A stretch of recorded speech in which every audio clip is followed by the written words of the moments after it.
Detective Friday is back with The Adventure of the Crooked Man by Arthur Conan Doyle. This isn't just a murder mystery, it's a revenge story with a limp. Ah! One summer night, a few months after my marriage, I was seated by my own hearth smoking a last pipe and nodding over a novel, for my day's work had been an exhausting one. My wife had already gone upstairs, and the sound of the locking of the hall door some time before told me that the servants had also retired. I had risen from my seat and was knocking out the ashes of my pipe when I suddenly heard the clang of the bell. I looked at the clock. It was 11:45. This could not be a visitor at so late an hour, a patient evidently, and possibly an all-night sitting. With a wry face, I went out into the hall and opened the door. To my astonishment, it was Sherlock Holmes who stood upon my step. "Ah, Watson," said he, "I hoped that I might not be too late to catch you." "My dear fellow, pray come in. You look surprised, and no wonder. Relieved, too, I fancy. You still smoke the Arcadia mixture of your bachelor days, then. There's no mistaking that fluffy ash upon your coat. It's easy to tell that you have been accustomed to wear a uniform, Watson. You'll never pass as a pure-bred civilian as long as you keep that habit of carrying your handkerchief in your sleeve. Could you put me up tonight?" "With pleasure. You told me that you had bachelor quarters for one, and I see that you have no gentleman visitor at present. Your hat stand proclaims as much. I shall be delighted if you will stay." "Thank you. I'll fill the vacant peg then. Sorry to see that you've had the British workman in the house. He's a token of evil. Not the drains, I hope." "No, the gas." "Ah, he has left 2 nail marks from his boot upon your linoleum, just where the light strikes it. No, thank you. I had some supper at Waterloo, but I'll smoke a pipe with you with pleasure." I handed him my pouch, and he seated himself opposite to me and smoked for some time in silence. I was well aware that nothing but business of importance would have brought him to me at such an hour, so I waited patiently until he should come round to it. "I see that you are professionally rather busy just now," said he, glancing very keenly across at me. "Yes, I've had a busy day," I answered. "It may seem very foolish in your eyes," I added, "but really I don't know how you deduced it." Holmes chuckled to himself. "I have the advantage of knowing your habits, my dear Watson," said he. "When your round is a short one, you walk, and when it is a long one, you use a hansom. As I perceive that your boots, although used, are by no means dirty, I cannot doubt that you are at present busy enough to justify the hansom." "Excellent!" I cried. "Elementary," said he. "It is one of those instances where the reasoner can produce an effect which seems remarkable to his neighbor, because the latter has missed the one little point which is the basis of the deduction. The same may be said, my dear fellow, for the effect of some of these little sketches of yours, which is entirely meretricious, depending, as it does, upon your retaining in your own hands some factors in the problem which are never imparted to the reader. Now, at present I am in the position of these same readers, for I hold in this hand several threads of one of the strangest cases which ever perplexed a man's brain, and yet I lack the one or two which are needful to complete my theory. But I'll have them, Watson, I'll have them." His eyes kindled, and a slight flush sprang into his thin cheeks.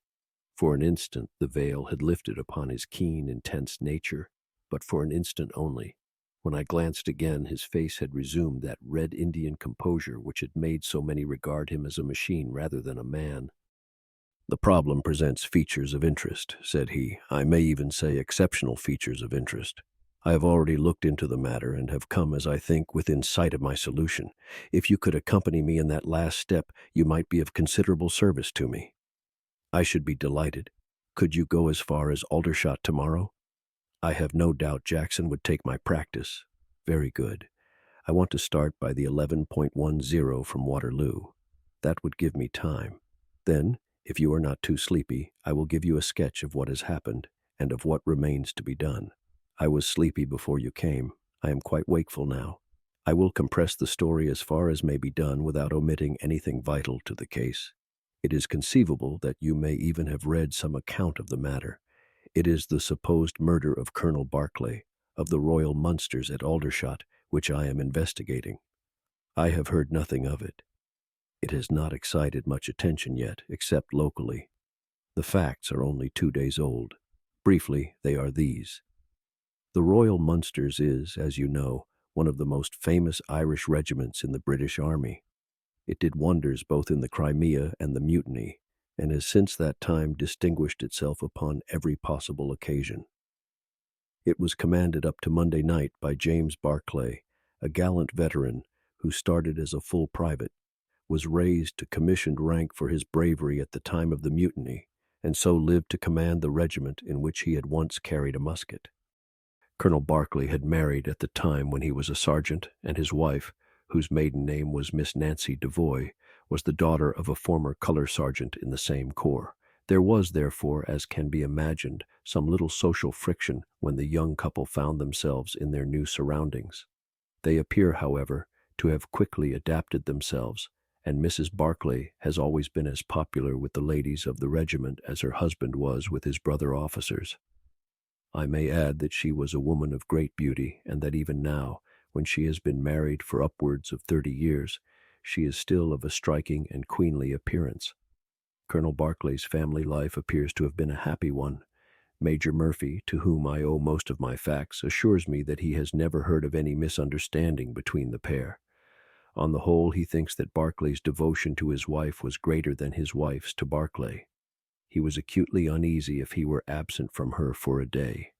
She, on the other hand, though devoted and faithful, was less obtrusively affectionate, but they were regarded in the regiment as the very model of a middle-aged couple.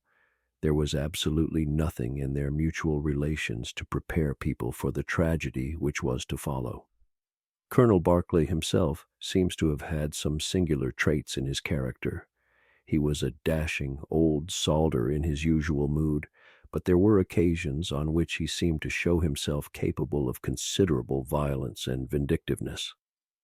This side of his nature, however, appears never to have been turned towards his wife.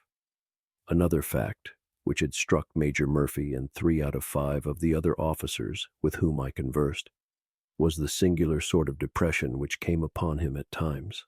As the Major expressed it, the smile had often been struck from his mouth, as if by some invisible hand, when he has been joining the gaieties and chaff of the mess table. For days on end, when the mood was on him, he has been sunk in the deepest gloom. This, and a certain tinge of superstition, were the only unusual traits in his character which his brother officers had observed. The latter peculiarity took the form of a dislike to being left alone, especially after dark. This puerile feature in a nature which was conspicuously manly had often given rise to comment and conjecture. The 1st Battalion of the Royal Munsters, which is the old 117th, has been stationed at Aldershot for some years. The married officers live out of barracks, and the colonel has during all this time occupied a villa called Lachine, about half a mile from the North Camp. The house stands in its own grounds, but the west side of it is not more than 30 yards from the high road. A coachman and 2 maids formed the staff of servants. These, with their master and mistress, were the sole occupants of Lachine, for the Barclays had no children, nor was it usual for them to have resident visitors. Now for the events at Lachine between 9 and 10 on the evening of last Monday. Mrs. Barclay was, it appears, a member of the Roman Catholic Church, and had interested herself very much in the establishment of the Guild of St. George, which was formed in connection with the Watt Street Chapel for the purpose of supplying the poor with cast-off clothing. A meeting of the Guild had been held that evening at 8, and Mrs. Barclay had hurried over her dinner in order to be present at it. When leaving the house, she was heard by the coachman to make some commonplace remark to her husband and to assure him that she would be back before very long. She then called for Miss Morrison, a young lady who lives in the next villa, and the two went off together to their meeting. It lasted 40 minutes, and at 9:15, Mrs. Barclay returned home, having left Miss Morrison at her door as she passed. There is a room which is used as a morning room at Lachine. This faces the road and opens by a large glass folding door onto the lawn. The lawn is 30 yards across, and is only divided from the highway by a low wall with an iron rail above it. It was into this room that Mrs. Barclay went upon her return. The blinds were not down, for the room was seldom used in the evening, but Mrs. Barclay herself lit the lamp and then rang the bell, asking Jane Stewart, the housemaid, to bring her a cup of tea. which was quite contrary to her usual habits. The colonel had been sitting in the dining room, but hearing that his wife had returned, he joined her in the morning room. The coachman saw him cross the hall and enter it. He was never seen again alive. The tea which had been ordered was brought up at the end of 10 minutes, but the maid, as she approached the door, was surprised to hear the voices of her master and mistress in furious altercation. She knocked without receiving any answer and even turned the handle, but only to find that the door was locked upon the inside. Naturally enough, she ran down to tell the cook, and the two women with the coachman came up into the hall and listened to the dispute which was still raging. They all agreed that only two voices were to be heard, those of Barclay and of his wife. Barclay's remarks were subdued and abrupt, so that none of them were audible to the listeners. The ladies, on the other hand, were most bitter, and when she raised her voice could be plainly heard. "You coward!" she repeated over and over again. "What can be done now? What can be done now? Give me back my life. I will never so much as breathe the same air with you again. You coward! You coward!" Those were scraps of her conversation, ending in a sudden dreadful cry in the man's voice, with a crash and a piercing scream from the woman. Convinced that some tragedy had occurred, the coachman rushed to the door and strove to force it, while scream after scream issued from within. He was unable, however, to make his way in, and the maids were too distracted with fear to be of any assistance to him. A sudden thought struck him, however, and he ran through the hall door and round to the lawn upon which the long French windows open. One side of the window was open, which I understand was quite usual in the summer-time, and he passed without difficulty into the room. His mistress had ceased to scream and was stretched insensible upon a couch, while with his feet tilted over the side of an armchair and his head upon the ground near the corner of the fender was lying the unfortunate soldier stone dead in a pool of his own blood. Naturally, the coachman's first thought, on finding that he could do nothing for his master, was to open the door, but here an unexpected and singular difficulty presented itself.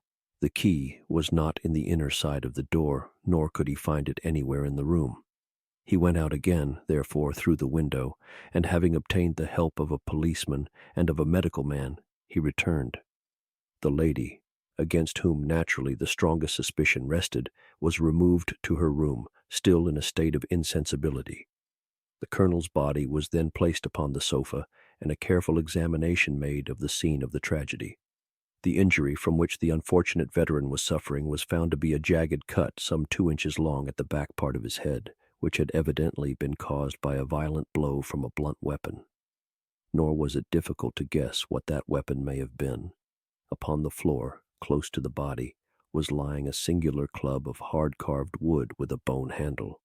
The colonel possessed a varied collection of weapons brought from the different countries in which he had fought, and it is conjectured by the police that his club was among his trophies. The servants deny having seen it before, but among the numerous curiosities in the house it is possible that it may have been overlooked. Nothing else of importance was discovered in the room by the police, save the inexplicable fact that neither upon Mrs. Barclay's person, nor upon that of the victim, nor in any part of the room, was the missing key to be found. The door had eventually to be opened by a locksmith from Aldershot. That was the state of things, Watson, when upon the Tuesday morning I, at the request of Major Murphy, went down to Aldershot to supplement the efforts of the police. I think that you will acknowledge that the problem was one of interest, but my observation soon made me realize that it was in truth much more extraordinary than would at first sight appear. Before examining the room, I questioned the servants, but only succeeded in eliciting the facts which I have stated. One other detail of interest was remembered by Jane Stewart, the housemaid. You will remember that on hearing the sound of the quarrel, she descended and returned with the other servants. On that first occasion, when she was alone, she says that the voices of her master and mistress were sunk so low that she could hear hardly anything, and judged by their tones, rather than their words, that they had fallen out. On my pressing her, however, she remembered that she heard the word David uttered twice by the lady. The point is of the utmost importance, as guiding us towards the reason of the sudden quarrel. The colonel's name, you remember, was James. There was one thing in the case which had made the deepest impression both upon the servants and the police. This was the contortion of the colonel's face. It had set, according to their account, into the most dreadful expression of fear and horror which a human countenance is capable of assuming. More than one person fainted at the mere sight of him, so terrible was the effect. It was certain that he had foreseen his fate, and that it had caused him the utmost horror. This, of course, fitted in well with the police theory. If the colonel could have seen his wife making a murderous attack upon him, nor was the fact of the wound being on the back of his head a fatal objection to this, as he might have turned to avoid the blow. No information could be got from the lady herself, who was temporarily insane from an acute attack of brain fever. From the police, I learned that Miss Morrison, who you remember went out that evening with Mrs. Barclay, denied having any knowledge of what it was which had caused the ill humor in which her companion had returned.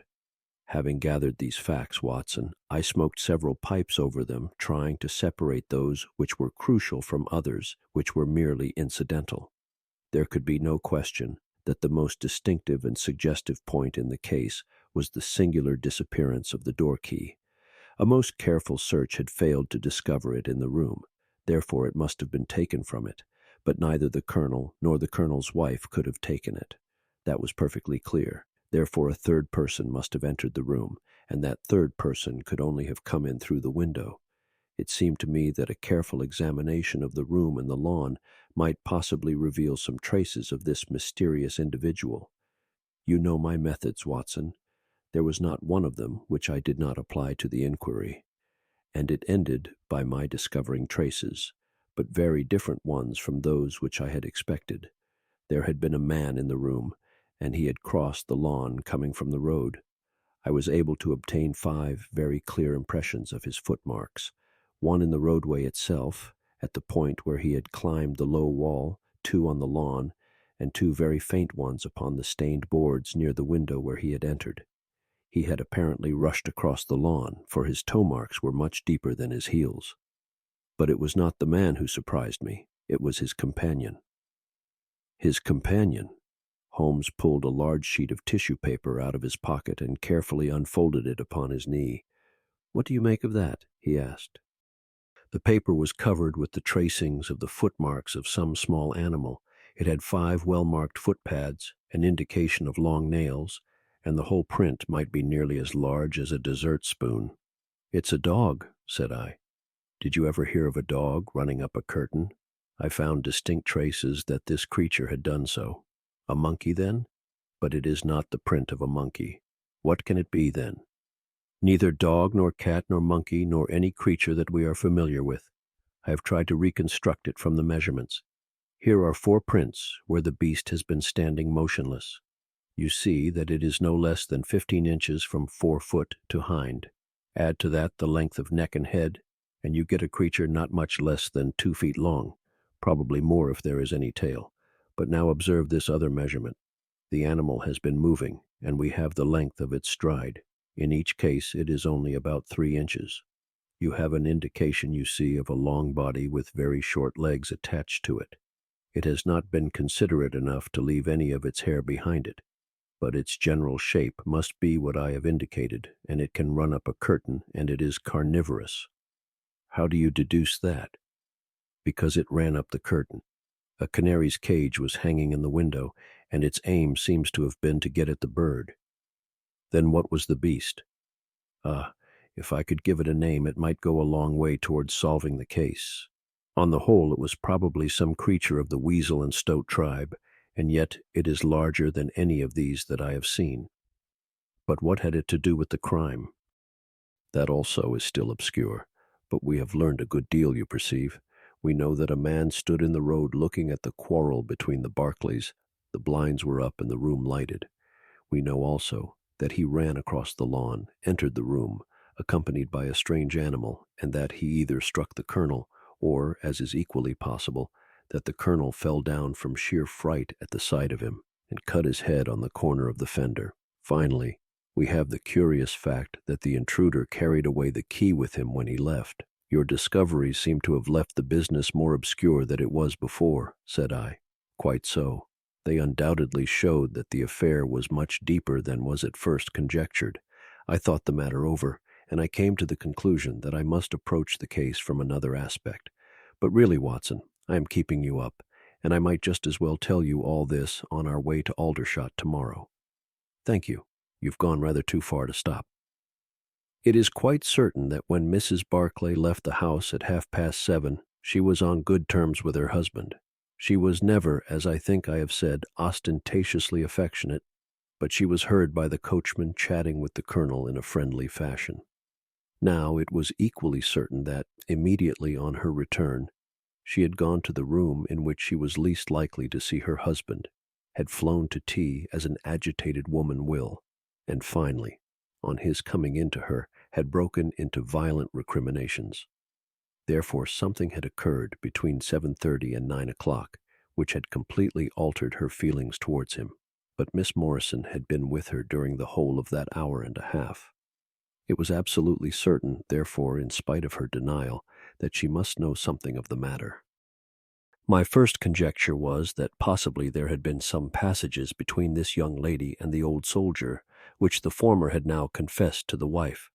That would account for the angry return, and also for the girl's denial that anything had occurred. Nor would it be entirely incompatible with most of the words overhead. But there was the reference to David, and there was the known affection of the colonel for his wife to weigh against it, to say nothing of the tragic intrusion of this other man, which might, of course, be entirely disconnected with what had gone before. It was not easy to pick one's steps, but, on the whole, I was inclined to dismiss the idea that there had been anything between the colonel and Miss Morrison, but more than ever convinced that the young lady held the clue as to what it was which had turned Mrs. Barclay to hatred of her husband. I took the obvious course, therefore, of calling upon Miss M., of explaining to her that I was perfectly certain that she held the facts in her possession, and of assuring her that her friend, Mrs. Barclay, might find herself in the dock upon a capital charge unless the matter were cleared up. Miss Morrison is a little ethereal slip of a girl, with timid eyes and blonde hair, but I found her by no means wanting in shrewdness and common sense. She sat thinking for some time after I had spoken, and then, turning to me with a brisk air of resolution, she broke into a remarkable statement, which I will condense for your benefit. "I promised my friend that I would say nothing of the matter, and a promise is a promise," said she. "But if I can really help her when so serious a charge is laid against her, and when her own mouth, poor darling, is closed by illness, then I think I am absolved from my promise. I will tell you exactly what happened upon Monday evening. We were returning from the Watt Street Mission about 8:45 o'clock. On our way we had to pass through Hudson Street, which is a very quiet thoroughfare. There is only one lamp in it, upon the left-hand side, and as we approached this lamp I saw a man coming towards us with his back very bent, and something like a box slung over one of his shoulders. He appeared to be deformed, for he carried his head low and walked with his knees bent. We were passing him when he raised his face to look at us in the circle of light thrown by the lamp, and as he did so he stopped and screamed out in a dreadful voice, 'My God, it's Nancy!' Mrs. Barclay turned as white as death, and would have fallen down had the dreadful-looking creature not caught hold of her. I was going to call for the police, but she, to my surprise, spoke quite civilly to the fellow. 'I thought you had been dead this 30 years, Henry,' said she in a shaking voice. 'So I have,' said he, and it was awful to hear the tones that he said it in. He had a very dark, fearsome face, and a gleam in his eyes that comes back to me in my dreams. His hair and whiskers were shot with gray, and his face was all crinkled and puckered like a withered apple. 'Just walk on a little way, dear,' said Mrs. Barclay. 'I want to have a word with this man. There is nothing to be afraid of.' She tried to speak boldly, but she was still deadly pale and could hardly get her words out for the trembling of her lips. I did as she asked me, and they talked together for a few minutes. Then she came down the street with her eyes blazing, and I saw the crippled wretch standing by the lamp-post and shaking his clenched fists in the air as if he were mad with rage. She never said a word until we were at the door here, when she took me by the hand and begged me to tell no one what had happened. 'It's an old acquaintance of mine who has come down in the world,' said she, When I promised her I would say nothing, she kissed me, and I have never seen her since. I have told you now the whole truth, and if I withheld it from the police, it is because I did not realize then the danger in which my dear friend stood. I know that it can only be to her advantage that everything should be known." There was her statement, Watson, and to me, as you can imagine, it was like a light on a dark night. Everything which had been disconnected before began at once to assume its true place, and I had a shadowy presentiment of the whole sequence of events. My next step, obviously, was to find the man who had produced such a remarkable impression upon Mrs. Barclay. If he were still in Aldershot, it should not be a very difficult matter. There are not such a very great number of civilians, and a deformed man was sure to have attracted attention. I spent a day in the search, and by evening, this very evening, Watson, I had run him down. The man's name is Henry Wood, and he lives in lodgings in this same street in which the ladies met him. He has only been 5 days in the place. In the character of a registration agent, I had a most interesting gossip with his landlady. The man is by trade a conjurer and performer, going round the canteens after nightfall and giving a little entertainment at each. He carries some creature about with him in that box, about which the landlady seemed to be in considerable trepidation, for she had never seen an animal like it. He uses it in some of his tricks according to her account. So much the woman was able to tell me, and also that it was a wonder the man lived, seeing how twisted he was, and that he spoke in a strange tongue sometimes, and that for the last 2 nights she had heard him groaning and weeping in his bedroom. He was all right, as far as money went, but in his deposit he had given her what looked like a bad florin. She showed it to me, Watson, and it was an Indian rupee. So now, my dear fellow, you see exactly how we stand and why it is I want you. It is perfectly plain that after the ladies parted from this man, he followed them at a distance, that he saw the quarrel between husband and wife through the window, that he rushed in, and that the creature which he carried in his box got loose. That is all very certain. But he is the only person in this world who can tell us exactly what happened in that room. And you intend to ask him? Most certainly, but in the presence of a witness. And I am the witness? If you will be so good, if he can clear the matter up, well and good. If he refuses, we have no alternative but to apply for a warrant. But how do you know he'll be there when we return? You may be sure that I took some precautions. I have one of my Baker Street boys mounting guard over him who would stick to him like a burr, go where he might. We shall find him in Hudson Street tomorrow, Watson, and meanwhile I should be the criminal myself if I kept you out of bed any longer." It was midday when we found ourselves at the scene of the tragedy, and under my companion's guidance we made our way at once to Hudson Street. In spite of his capacity for concealing his emotions, I could easily see that Holmes was in a state of suppressed excitement, while I was myself tingling with that half-sporting, half-intellectual pleasure which I invariably experienced when I associated myself with him in his investigations. "This is the street," said he, as we turned into a short thoroughfare lined with plain 2-storied brick houses. "Ah, here is Simpson to report." "He's in all right, Mr. Holmes," cried a small street Arab, running up to us. "Good, Simpson," said Holmes, patting him on the head. "Come along, Watson. This is the house." He sent in his card with a message that he had come on important business, and a moment later we were face to face with the man whom we had come to see. In spite of the warm weather, he was crouching over a fire, and the little room was like an oven. The man sat all twisted and huddled in his chair in a way which gave an indescribably impression of deformity. But the face which he turned towards us, though worn and swarthy, must at some time have been remarkable for its beauty. He looked suspiciously at us now out of yellow-shot, bilious eyes, and without speaking or rising he waved towards 2 chairs. "Mr. Henry Wood, late of India, I believe," said Holmes affably. "I've come over this little matter of Colonel Barclay's death." "What should I know about that?" "That's what I want to ascertain. You know, I suppose that unless the matter is cleared up, Mrs. Barclay, who is an old friend of yours, will in all probability be tried for murder."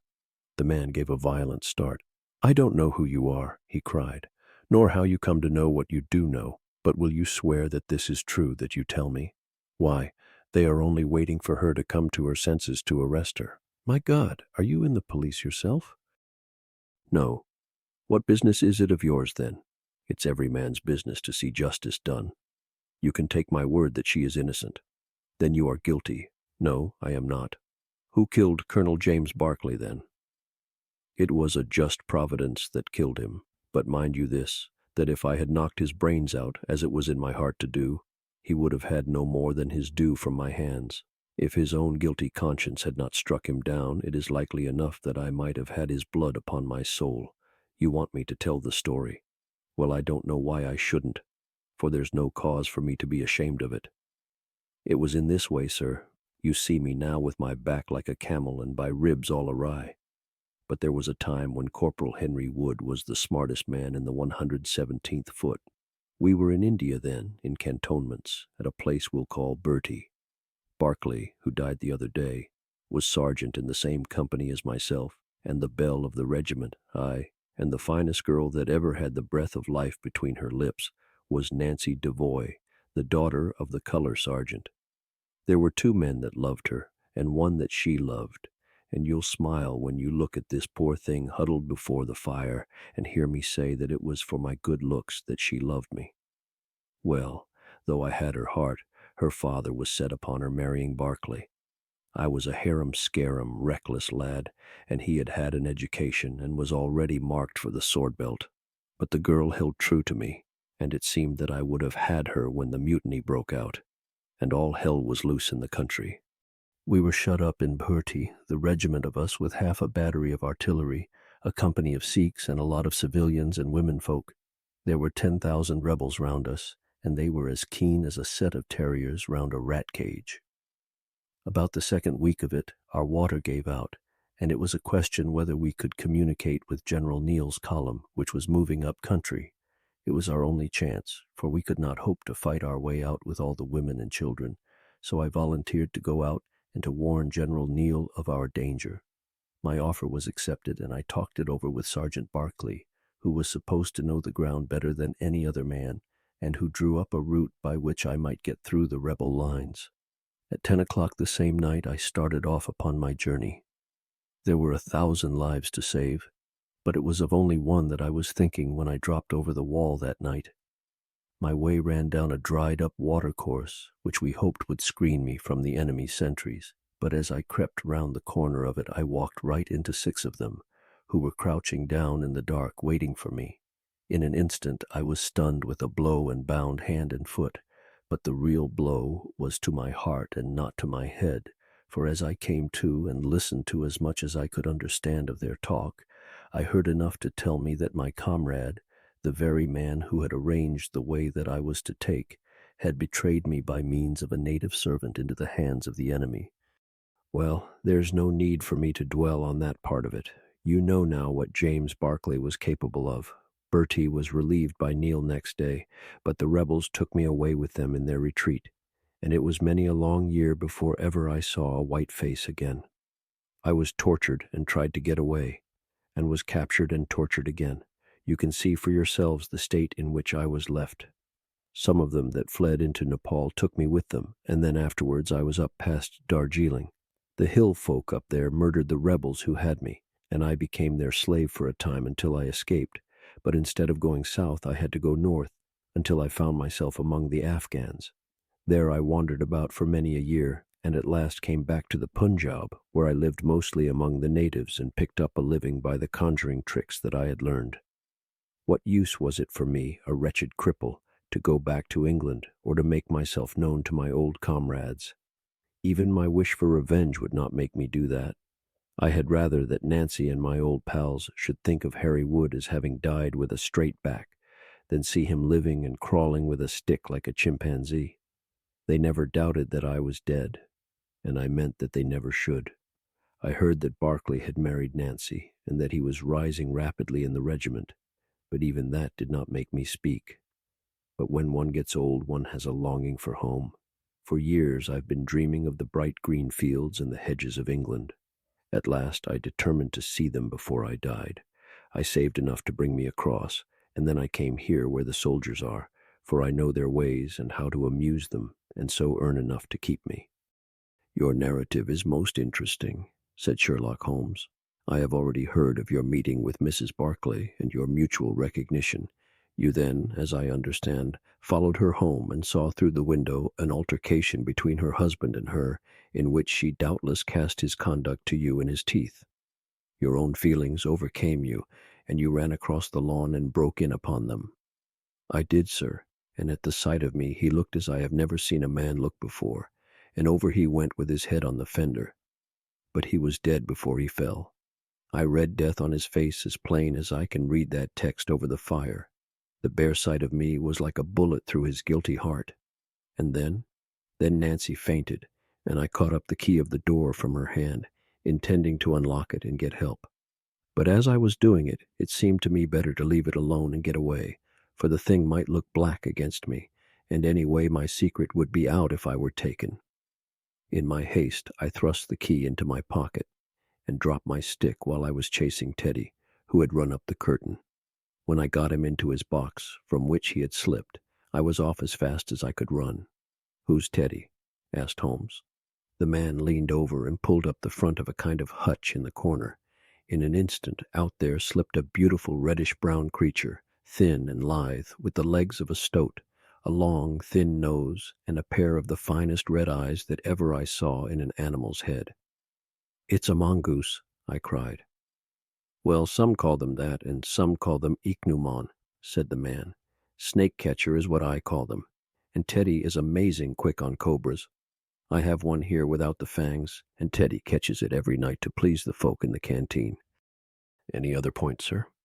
"Well, we may have to apply to you again if Mrs. Barclay should prove to be in serious trouble. In that case, of course, I'd come forward. But if not, there is no object in raking up this scandal against a dead man, foully as he has acted. You have at least the satisfaction of knowing that for 30 years of his life his conscience bitterly reproached him for this wicked deed. Ah, there goes Major Murphy on the other side of the street. Goodbye, Wood. I want to learn if anything has happened since yesterday." We were in time to overtake the Major before he reached the corner. "Ah, Holmes," he said, "I suppose you have heard that all this fuss has come to nothing." "What then?" "The inquest is just over. The medical evidence showed conclusively that death was due to apoplexy. You see, it was quite a simple case after all." "Oh, remarkably superficial," said Holmes, smiling. "Come, Watson, I don't think we shall be wanted in Aldershot any more." "There's one thing," said I, as we walked down to the station. "If the husband's name was James and the other was Henry, what was this talk about David?" "That one word, my dear Watson, should have told me the whole story had I been the ideal reasoner which you are so fond of depicting. It was evidently a term of reproach." "Of reproach?" "Yes. David strayed a little occasionally, you know, and on one occasion in the same direction as Sergeant James Barclay. You remember the small affair of Uriah and Bathsheba? My biblical knowledge is a trifle rusty, I fear, but you will find the story in the 1st or 2nd of Samuel." And just like that, we reached the end of this story. I guess you could say secrets don't stay buried when they've got a limp and a grudge.